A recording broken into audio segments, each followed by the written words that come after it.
With the WINN FM News, I am Kevin Brown. And I am Yulana Weeks. Our top stories. National Bank launches new car loan initiative, VROOM. Ministry of Health bids farewell to retired Director of Institutional Nursing Services, Miss Kerry Williams. St. Kitts and Nevis on alert for approaching tropical wave. St. Kitts and Nevis illustrates good governance and rule of law legislative reforms at OAS regular meeting. Jack Diosco's Carter Center over pre-election report. Don Anderson poll. JLP and PNP locked in dead heat. Internationally, FBI searches home of Trump advisor turned critic. Now, the details. A leading financial institution, the St. Kitts Nevis Anguilla National Bank, launched a new car loan initiative on August 22, aimed at making vehicle ownership more affordable and accessible. The initiative is designed to provide flexible financing options with competitive interest rates and quick approvals, giving customers greater opportunities to purchase used vehicles. This is Floyd Charles from National Bank Group Corporate Department. We're here with a major launch this morning, right in the middle of Bastille, in Independence Square. Something unique. We feel like we've hit the sweet spot as far as used car marketing, and so we have a product that is designed to get you in and out as quickly as possible. We call it VROOM, Own Fast, Drive Smart. Let's say 2-3 days we could be able to secure a potential loan and get one of the vehicles of your choice. Charles highlighted the partnerships with auto dealers through the car loan program. The vendors present were CNC Auto Services, Horsfords, and Auto Etc. At Independence Square, individuals had an opportunity to fill out interest forms and meet the vendor of their choice. A sample of the pre-owned vehicles were also placed on display by the local dealerships, aimed at attracting interest from potential buyers. This is a used vehicle product, because we think the sweet spot in the market is really somewhere around $35,000 to $65,000, and so that's the range that we're working with. I mean, in fact, people could get cars a little more expensive or a little less expensive, but the sweet spot in the market as far as used cars, we believe, is in the area, and we have those cars here, some units here, between $40,000, $35,000, thereabouts to, let's say, $70,000, $75,000. Further speaking to WINN FM at the launch, the bank's representative said the new initiative reflects the institution's commitment to empowering individuals and ensuring that owning a vehicle is within reach for more people. We want to have this product because, again, like I said, the sweet spot in the market is very difficult to find loans that will back up cars that are, let's say, 10 years and, I'd like to say, like between the 10-year to 5-year range. So this sweet spot is powered by National Bank, and we feel like the average person could get a car, could own a car in this process, a car for everyone. This is what the VROOM is all about. Own it fast, drive smart, but obviously my philosophy of this is that our philosophy is a car for everyone. Interested customers are encouraged to visit the bank's branches or website for more details and application requirements. The Ministry of Health, alongside health officials and staff of the Joseph N. France General Hospital, bid farewell to the Director of Institutional Nursing Services, who officially retired after decades of dedicated service to the nation's healthcare system. On August 21, 2025, Matron Kerry Williams made her final leadership rounds at the hospital. Dr. Jensen Morton, Director of Health Institutions in the Ministry of Health of St. Kitts and Nevis, spoke to WINN FM on August 22, where he paid tribute to Williams for her years of leadership, commitment, and compassion. Morton highlighted her growth throughout the health system, her role in shaping nursing standards, mentoring young staff, and ensuring quality patient care throughout her tenure. The matron, she would have worked for the Ministry of Health for 33 and a third years. She would have worked for us in the Ministry of Health her entire working life, from the age of 18 up until her most recent retirement. She went throughout the entire nursing system, starting from the bottom, going through to getting her bachelor's degree in nursing. She worked on various wards and various units. She did quite a bit of time in the operating theater, quite a bit of time on the surgical ward. She then did a subspecialty in infectious disease, and she became the head of our infectious disease unit at the hospital and the head of our infectious disease team. Dr. Morton highlighted the matron's unwavering fight during the COVID-19 pandemic, describing her as a key leader as it pertains to hospital care during that period. Her leadership, according to Morton, ensured that the hospital remained resilient and that both patients and workers felt supported during the pandemic. And the importance of the infectious disease team really became highlighted when we had the COVID-19 pandemic. All of a sudden, infectious disease went from being just a background staple of the hospital to now being the most important unit of the hospital. And she was one of the key leaders of the nation's COVID-19 fight, especially with regards to hospital care. She was the main coordinator for the training for the staff with regards to the ways in which to keep themselves safe, the ways in which to use the PPE. She worked alongside the chief medical officer with regards to the coordination of the various workshops during the pandemic. And every single day she did her work, coming out, putting her life on the line right in the midst of everything with regards to the COVID-19 pandemic. The Director of Health Institutions recalled Williams' 5-year tenure as matron and expressed that her legacy will live on in the lives she touched and the improvements she championed within the health sector. Morton wished her a fulfilling retirement filled with well-deserved rest and new opportunities. She was able to become matron of the hospital by 2020, and she served in this capacity for 5 years until now, which is her retirement. So we wish her all the best. As matron, she will be very fondly remembered. She never viewed herself as a strict authoritarian. She always tried with her staff to bring things down to a level that they would understand and appreciate, whilst, at the same time still ensuring that respect is demanded, but always with a sense of understanding. Exceptional levels of practicality, very intelligent, always knew everything that was happening at all angles of the hospital as well as the outposts. She would always know exactly how many patients are here, there, everywhere, who came for what reason, who can be discharged, who has this and this issue. She was always on top of it. You could ask her anything, and if it's about the patients, she definitely would know. So she's been a very strong staple in the St. Kitts health system. She's been pivotal for keeping our citizens alive and healthy, and she will be very much missed as she moves on to this next stage in her life and career. St. Kitts and Nevis is on alert as a tropical wave is set to bring changes to the local weather, with the St. Kitts Meteorological Services and the National Emergency Management Agency NEMA closely tracking its trajectory and potential impact. This system, currently positioned east of the islands, carries a low to medium chance of further intensification over the next 1 or 2 days. Residents and visitors should anticipate a weekend marked by increased precipitation, urging proactive preparedness measures. The detailed forecast indicates predominantly cloudy skies interspersed with periods of showers and a high 70% chance of thunderstorms. Rainfall accumulation over the next 24 hours projected to be between 0.5 to 1 inch. As evening approaches, the weather is expected to transition to partly cloudy conditions with a moderate 60% chance of showers and a lower 30% chance of thunderstorms. Friday is specifically forecast to bring mostly cloudy skies and shower activity accompanied by a moderate chance of thunderstorms, while residual moisture is expected to trigger additional showers on Saturday, extending the period of unsettled weather. Given that the region is entering the peak phase of the Atlantic hurricane season, it is critical that all individuals diligently review and update personal and family disaster plans. It is paramount to remain vigilant and continuously follow official local updates for the latest information and guidance. Beyond St. Kitts and Nevis, the tropical wave's influence is also expected to extend to Puerto Rico, the Virgin Islands, and the broader Leeward Islands, causing unsettled weather conditions over the next 24 hours. Conversely, other parts of the Eastern Caribbean may experience a moderate chance of passing showers, with improving conditions anticipated as an Atlantic high-pressure system gradually reestablishes itself across the region.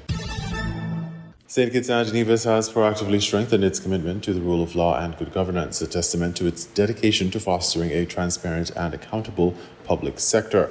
Augustine Skerrit, Minister Counselor and alternate representative to the Organization of American States, OAS, articulated the Federation's progressive legislative agenda, at the August 20th, 2025 regular meeting, where discussions centered on rule of law and good governance in the Americas, a stronger role for the private sector. His address detailed a robust framework designed to combat corruption, ensure accountability among leaders, and protect the integrity of the judicial system, thereby setting a strong example for regional governance. The core of St. Kitts and Nevis' strategy lies in its series of meticulously crafted legislative acts aimed at deterring and punishing illicit activities within high office. In this regard, legislation has been enacted to ensure that our leaders are held accountable and are therefore deterred from illicit activities in high office. An example of this is the passing of the Integrity in Public Life Amendment Act of 2023. This act mandates that the holders of high offices must declare their assets by April 30 of every year.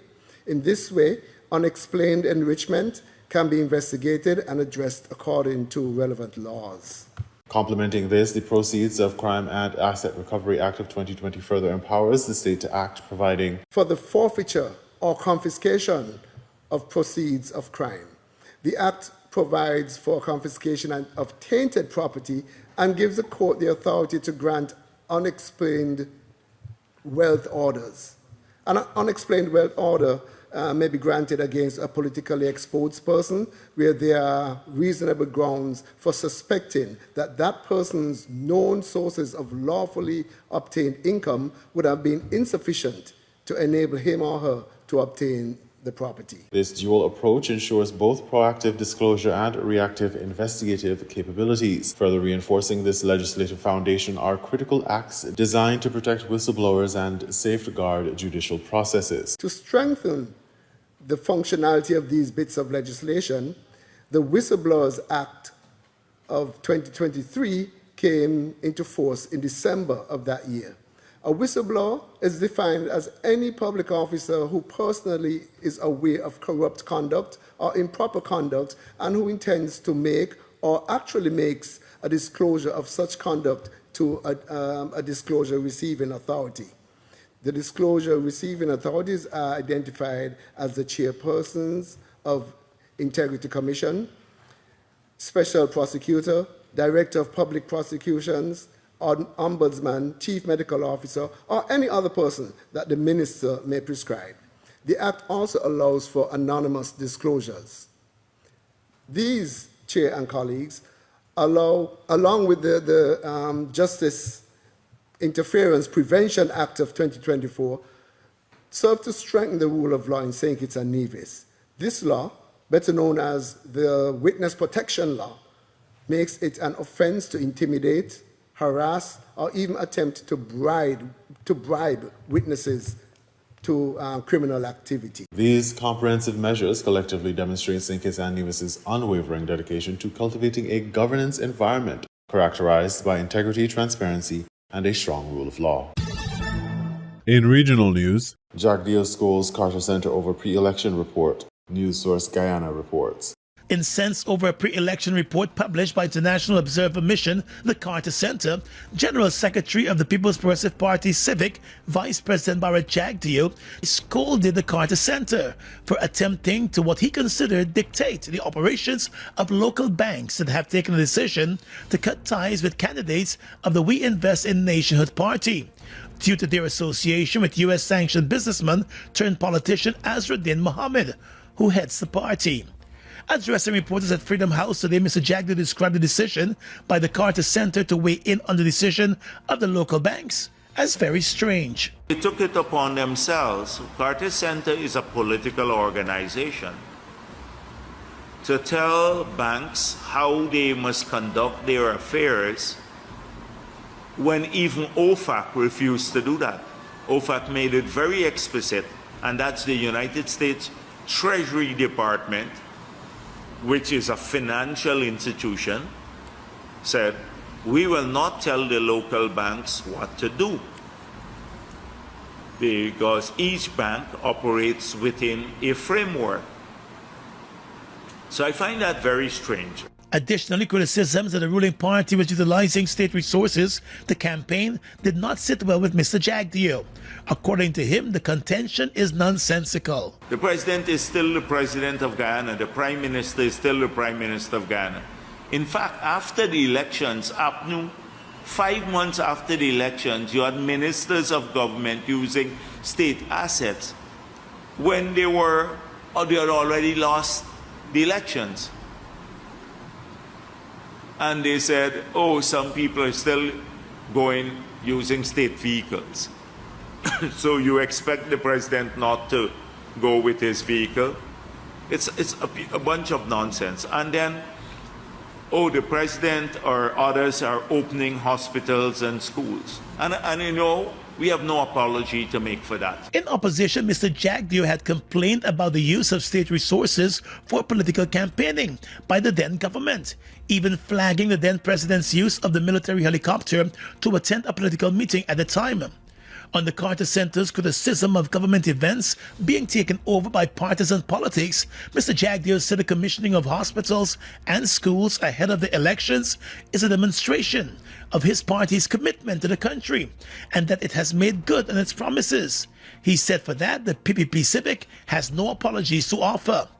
Mr. Jagdeo noted that while the Carter Center published a pre-election report back in 2020, that report, unlike the current one, did not make such allegations. Additionally, he said the report fell short of addressing major issues such as vote buying and alleged cases of threats and violent attacks on citizens by candidates and supporters of the WINN party. The doggy matter has been in the public domain. The spokesperson for the WINN campaign beats a woman brutally who went to collect payment for going to a meeting. How did they miss that?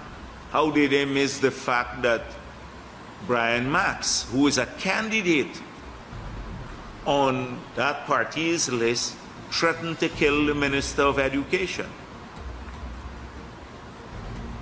But they reported on allegations that somehow WINN didn't get some space to hold their rally in somewhere in the country. Mr. Jagdeo, however, found favor with a section of the Carter Center report that dealt with the list of electors. He said the report solidifies the party's position that there is no evidence that the list is bloated.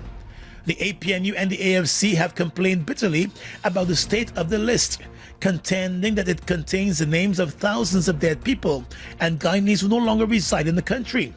But Jagdeo said though this has been the party's battle cry, they have failed to provide the evidence to substantiate those claims. So the Carter Center examined all the evidence and they found no evidence of a bloated list. The Carter Center said it was not provided with any evidence of the inflation of the voters list, but admitted in its report that it had not assessed the quality of the list.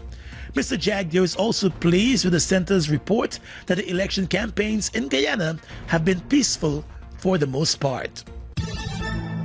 Don Anderson poll, JLP and PNP locked in dead heat. Television Jamaica has the details. Dead heat with 2 weeks to go before the general election. The RJR Gleaner Don Anderson polls show that both parties are in a fierce battle. The polls were done from August 2 to 11 and has a margin of error of plus or minus 3%. TVJ's Andrea Chisholm has been looking at the numbers. The race is on for Gordon House. What time is it? What time is it?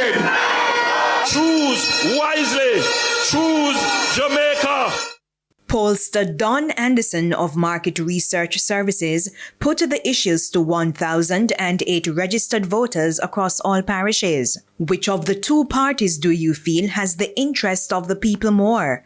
41% say the JLP, 40% the PNP, 12% none of them, and 7% do not know. So in summary, there's no difference between how the two parties are perceived on this particular issue. The JLP is going for a third consecutive term. They have been in office since 2016 and has been campaigning on a record of performance. Based on their performance, voters were asked, do you believe the Andrew Holness government deserves to be elected for another 5 years? 41% said yes, 41% no, and 18% did not know. Reasons for saying yes? Almost 7 out of 10 respondents say they are doing a good job overall. Others say the economy has improved, the administration has good plans for the future, they trust their leadership and are traditional supporters of the JLP. Reasons the Holness administration should not get a third term, according to respondents: they haven't done enough to improve the country. Cost of living is too high. There are too many broken promises. They don't trust their leadership. The party only helps certain people, and there's too much crime and violence. And now, the big one. If the election were called now, who would most Jamaicans vote for? 35% of voters said the PNP and 34% the JLP. That's a 1 percentage point difference. 14% are still not sure, and 17% of respondents say they are not planning to vote. When we did the poll in April of 2024, the People's National Party moved ahead by 7 percentage points. We did another poll in September. The People's National Party were further ahead by 9 percentage points. Fast forward to February of 2025, and the People's National Party's lead was cut to 5 percentage points. When we did another one in around about July of this year, June, July, the People's National Party lead was cut to 3 percentage points. Here we have a situation where the lead has been further cut to 1 percentage point. Most of the JLP support is coming from younger persons, those in the 18 to 24 age group. Most of the PNP support is coming from older persons, those 55 years and older. Of the 35% who say they will vote for the PNP, the reasons totally unprompted. These are the verbatim comments that we got. 29% say they want to get rid of the JLP. Others say they always vote PNP. They want to give them a chance to fix things. The PNP will do more for the people, and there's more confidence in them.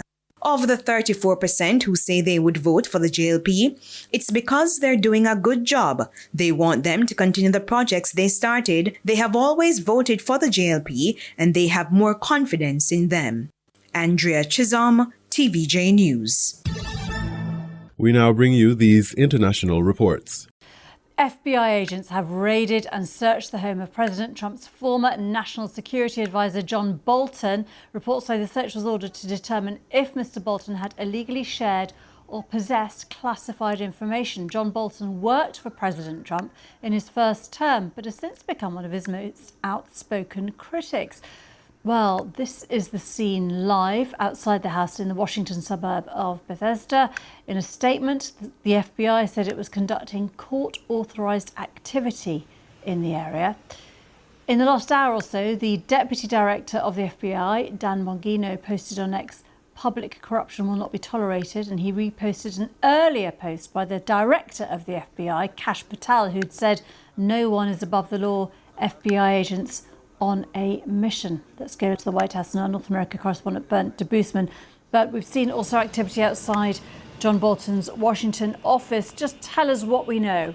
Well, so far we can say that at least partially these searches, both at John Bolton's office here in Washington and at his home in Bethesda, Maryland, which is about half an hour away, are at least in part about the handling of classified documents. Now, we don't have more details than that, but this is an issue that's been ongoing for quite some time. In the past, John Bolton wrote a book which was subject to a lawsuit by the Department of Justice, which accused him of mishandling classified information about his time here at the White House in 2018 and 2019. That lawsuit was subsequently dropped, but he's still very much been in the sights of the administration and President Trump in particular. And what have we actually seen FBI officials doing today? Well, at his house in Maryland, the area has been quite cordoned off, but we have seen images of FBI agents removing boxes from his house. Now, what's in those boxes, we don't quite know yet. But at the moment, at least, we know that he's not been charged with anything or detained in any way. But we're looking for more clarity on that later today. And has he commented at all yet? He so far hasn't commented. We, the BBC and other U.S. media outlets have reached out to him, but he's so far been quiet. But I can tell you that even as the search was taking place, he was posting on X about other unrelated matters. He was posting about the war in Ukraine. He's been very critical in the last few days over the Trump administration's handling of the war in Ukraine, and he kept that up this morning, saying that he thinks many of these negotiations are because Donald Trump wants a Nobel Peace Prize. He didn't comment directly on the search or even allude to it so far today. And the US Attorney General Pam Bondi has also been posting saying America's safety isn't negotiable, justice will be pursued always. Has there been any wider political comment or reaction as yet? Not quite yet. I think Washington is still very much waking up to this news. But in the past, there has been quite a lot of concern that Bolton and other figures, many of whom were in the first Trump administration, would be kind of targeted by the administration, which sees them as critics. Kash Patel, the now FBI director, specifically listed Bolton as one of the members of the quote-unquote deep state that he has repeatedly said he hopes to clean out from Washington. But there's been very little kind of direct comment from them other than those posts that you mentioned. And there's been very little reaction so far. But I think over the course of the day, we'll be seeing a lot of reaction, both from supporters and critics of President Trump about this search at Bolton's house. Yeah, and if there is concern that this is politically motivated, I mean, does John Bolton have any legal options to stop this? Well, at the moment, it's not really clear where things could go legally, as Bolton hasn't been formally charged with anything.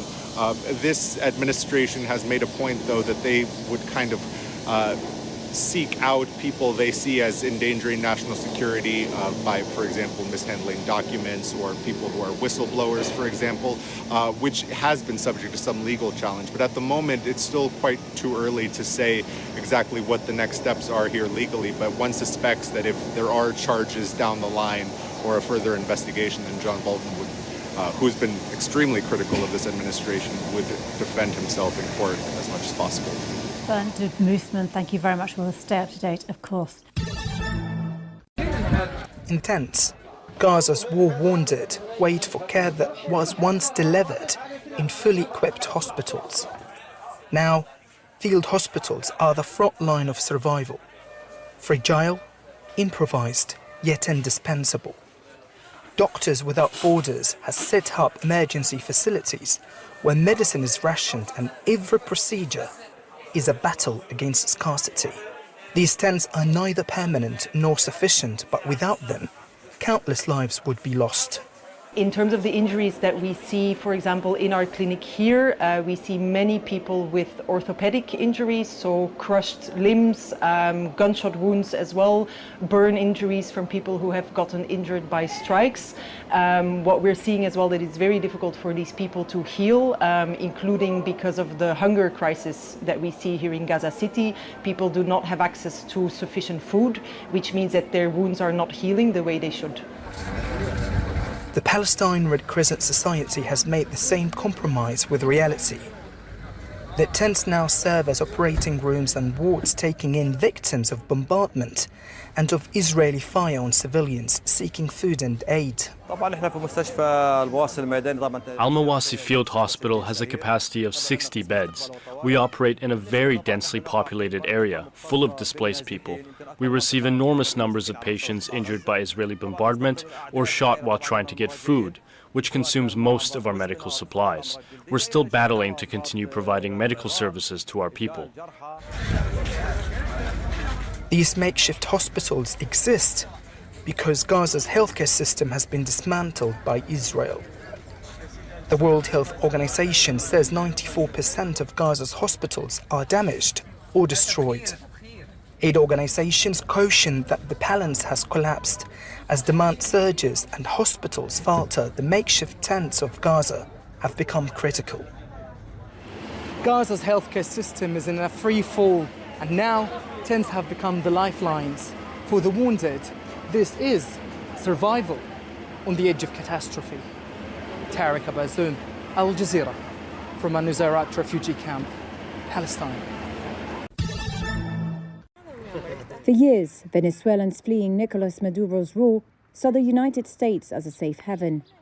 Now, under Donald Trump's second term, many are being cast as criminals, stripped of their visas and forced to look for refuge elsewhere. Many, such as Miliana Bruguera, are turning their eyes to Spain. She arrived in the US saying she was fleeing threats back in Venezuela. She was pregnant and carrying her 5-year-old daughter. She also had a temporary humanitarian visa that Trump cancelled for nearly 350,000 Venezuelans while she was still in the process of renewing it. En Estados Unidos, cuando me veo sin documentos, In the United States, when I saw myself without documents, I started to cry and got a panic attack because I was going to lose my job. I had a home rental to pay and responsibilities that I couldn't avoid. So I found myself with the fact that if I decide to stay, I could get deported to the place where I left to save my life. podía ser deportada al lugar de donde estoy saliendo para preservar mi vida. Bruguera and her children are now staying in a Red Cross refuge while they wait for their application to be approved. Her husband has joined them in Madrid from Venezuela, but has found it difficult to rent an apartment. Due to its flexible migration policies, shared language and cultural values, Spain has become a natural alternative. Tomas Paez, head of the Venezuelan Diaspora Observatory, says that fear of detention is driving many to, quote, self-deport.